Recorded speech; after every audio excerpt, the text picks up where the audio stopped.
ginnaaw ba nu gisee nguur gi di gën a yokk kaaraangeem ay cargaison wu ay ngànnaay yoo xam ne dañ ko jagleel militaires yi dañ ko daan nëbb ñu koy dugal Sénégal di ko fésal maanaam intimidation di napp sénégalais yi waaye tamit grenade lacrymogène yi ñu gis ñu weex xat seer loolu waaye tamit oto mi sol ndox mu tàng ñenn ñi naan lacrymogène lay sol ñu koy roose ay doomi Sénégal waaye tamit police bi ñuy yokk seenu ay ndàmpaay ak kilifa yi ñu leen di gën a dooleel ginnaaw yi nan ko ñenn ji fésal général Moussa Fall naan ko moom général di ko kañ ak di ko tàcc naan moom moo tee gaa yi dox ndaxte général daal jamono yi moom moo fi lëmbe moo fi am kattan ginnaaw ba ñii gëmloo ni ay terroriste am nañ ci réew mi ak ay rebelle taxawaay boobu leen nag nguurug Sénégal am moom la ñuy jàngat doonoo dem seeti ab boroom xam-xam boo xam ne xam-xam dafa màcc jëm ci wàllu ko kaaraange waa ji ñu waxtaanal ñu laaj ko lan moo waral nguur gi jël loolu lépp jamono yi di ko doxee mel na kii napp doomu Sénégal yi bu dee président Macky Sall waa ji na ma fit ak fëgg dënn nappe gi muy def di ñàngal ak di tëkkuwaate lan la ci jublu mu ni ma bokk na ci ragal waaye te ñàkk argument ngir mën a waxal doomu Sénégal yi waa ji ma waxtaanal na Macky Sall problème bi mu gën a am mooy bu situation amee nan lay waxee ak doomu Sénégal yi ba nu dal ànd ak seen xel waaye te mën ko nangul ndaxte ci côté communication président Macky Sall da cee lajji bu baax a baax rawatina communication de crise maanaam bu fitna amee mbiri jafe nan lay waxee ba génn ci ndaxte waaj na ma batalo Joola moo gënoon a metti ci histoire Sénégal ci wàllu téef la ca des sa bakkan takk na loolu waaye teewul bi Abdoulaye Wade ñëwee communication de crise ak taxawaayam tax na lépp dellu ci waat ci dal mu ne nag loolu Abdoulaye Wade amoon moom la Macky Sall amul maanaam Macky li ko mën a yëngal dafa bari moom ay casserole sax da koy tiital maanaam ki ay casserole di tiital kooku waxutuma ay jëmmi nit ñi taxaw yor ay xeer di sànni waa ji ne ragalu Macky Sall li koy gën a biral mooy palais bi ñu ko fàkkal te nag mu yey ko loolu ndaxte nag mooy borom palais bi mu neex mu na xadi palais boobu lee daf fay bàyyi di fanaani ca Mermoz ca këram loolu bu dul ragal lu mu doon beneen bi ci topp mooy entourage am ñu bari ci ñoom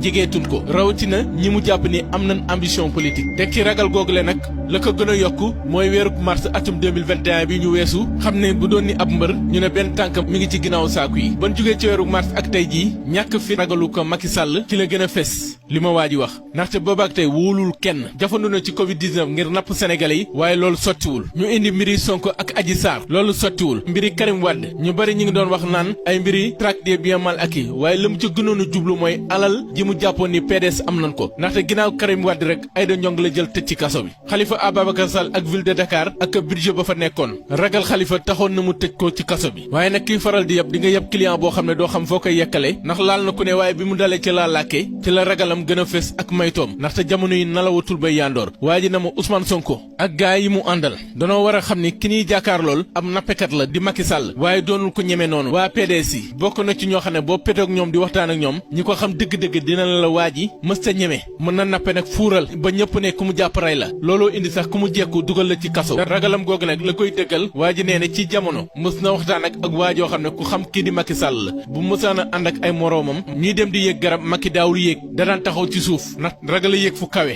ndaxte dafa jàpp ni benn tànk bu mu teg wala jéego rek mën na fa xaawee ko jóge fa daanu moo tax daawul jël benn risque ci dundam waaye daan na fexe ba gaa yi mu àndal lépp loo xam ne witt nañ ko buñ ko ko joxee balaa ñuy wàcc mu lekkaat ko mu jeex maanaam daal di yéeg di aji waaye lu rot mu for lekk te li waa ji wax li koy firndeel ci atum 2012 ci élection présidentielle yi jamono ji gaa yi taxaw ngir xeex troisième mandat Abdoulaye Wade ca place de l'indépendance Macky da leen fa bàyyi woon dem campagne moo tax xeex bi gaa yi doon xeex ca place de l'indépendance lépp Macky mooy ki ko mujj a jariñoo li gaa yi yéegoon ci garab gi yépp di ko xeex moom dafa toog ci suuf ñu xeexal ko ba lépp loo xam ne rot na ca rek mu for ko waaye ci xibaar moo tax mbiri terroriste ak rebelle bari ci li nga koy tudd ci nguuram ndaxte waxuma la fetal waaye ab almet sax boo ko taalee rek mu jàpp ni dëkk bi tàkk na moo tax muy jàpp di tëj di def ay résidence surveillée barricade dëkk bi li nit ñi war a dundee yépp ñu jëndee ko ay ngànnaay jël ay général di leen dooleel ñiy fitnaal askan wi waaye nag na Macky Sall lii force mooy ab exécutant la maanaam ministre de l'intérieur bu baax la ci nguur waaye tam premier ministre la bu baax ci nguur ndaxte loo joxoñ rek day dagg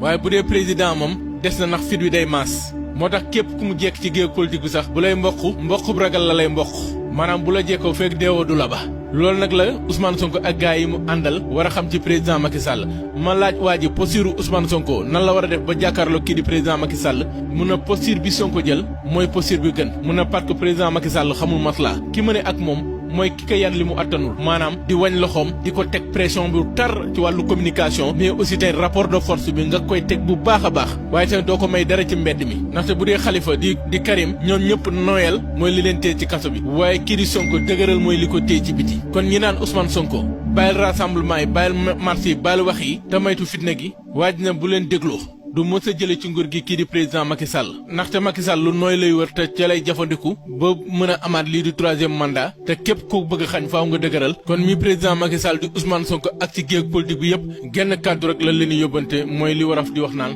loo ragal dalay gaañ. gëstu bi nag ñu defaloon leen ko rek ginnaaw jàngat bi ñu def ci réew mi gis daal kaaraange gi ni ñu ko yokkee ci réew mi ak foo tëll gis takk der ak jàpp kaso bu bari bi waa ji ne ragal gi ci président Macky Sall la bëgg a toxal ci askan wi ngir nëbbee ko ab ragalam moo tax muy nappe loolu nag di ay kàddu yoo xam ne dañ ko nangoo ci ku xam président Macky Sall. bu leen fàttee abonné te ngeen di bës cloche de notification bi moo tax lépp lu dugal ci ay vidéo ngeen am ko.